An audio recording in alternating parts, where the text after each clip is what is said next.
السلام عليكم ورحمة الله تعالى وبركاته. كلنتي wanaagsan saaxiibayaal soo dhawaada meel walba naga dhageysanaysaan ku soo dhawaada muuqaal kale cusub asxaabta hore noola joogtay waad mahadsantihiin like saara muuqaalka share gareeya kuwa nagu cusubna subscribe dhacda kaga saara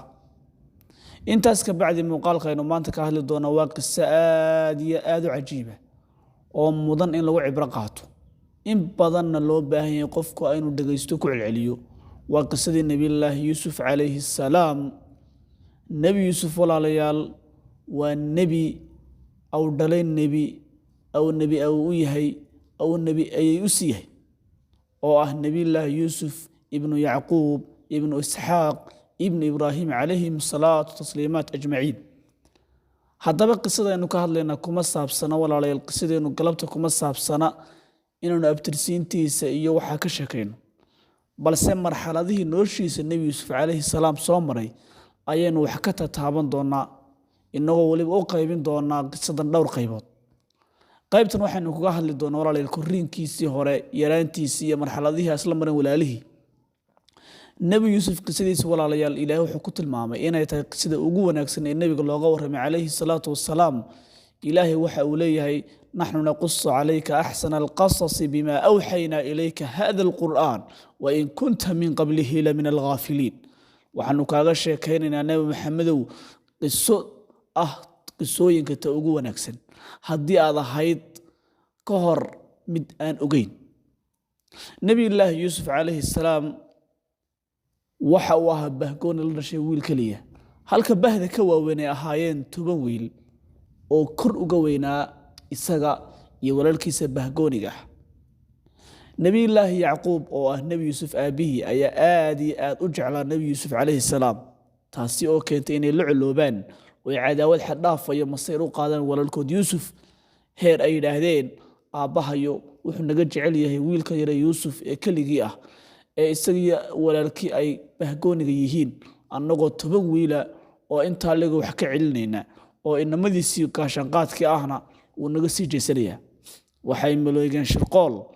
ay kaga hoos saarayaan nebi yuusuf aabihii yacquub heer ay gaadhsiinayaan inay iska fogeeyaan oo nebi yuusuf dilaan si ay u helaan jacaylka ay nebi yuusuf aabihii jecel yahay shaydaanka ayaa ugu sheekeeyey haddii aad walaalkii yuusuf dishaan nebi aabihii yacquub oo idin jeclaan doonaa waana shaydaan iyo xeerkii xeeladihii waxay ku qalqaaliyey inay aabbahooda weydiistaan yuusuf saa ula soo ciyaaro kadibna ay qorshihii u qarsoonaa ku fuliyaan waxay qorshaha malmaleegaan ay shiraan ay rogaanba ugu dambeyntii waxay isku waafaqeen in nebi yuusuf aan la dilin balse god dheer oo goof lagu rido habeen maalin maalmaha ka mid ah ayay nebi yacquub inamadiisii u yimaadeen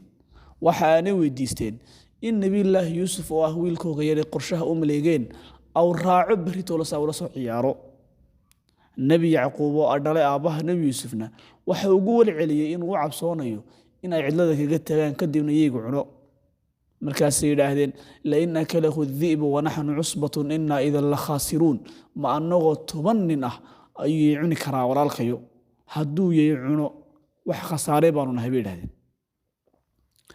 kadib waa lagu aaminay way kaxeeyeen markii ay bannaanka la tegeen ayay qorshahoogii ay maleegayeen ku fuliyeen markii ay la fogaadeen ay aabbahood kala libdheen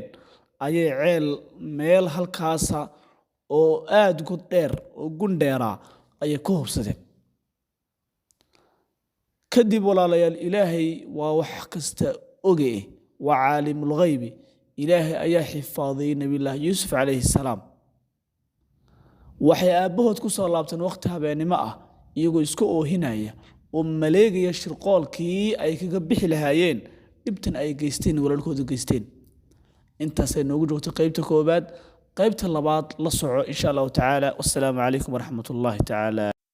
wabarakaatu subscribe like share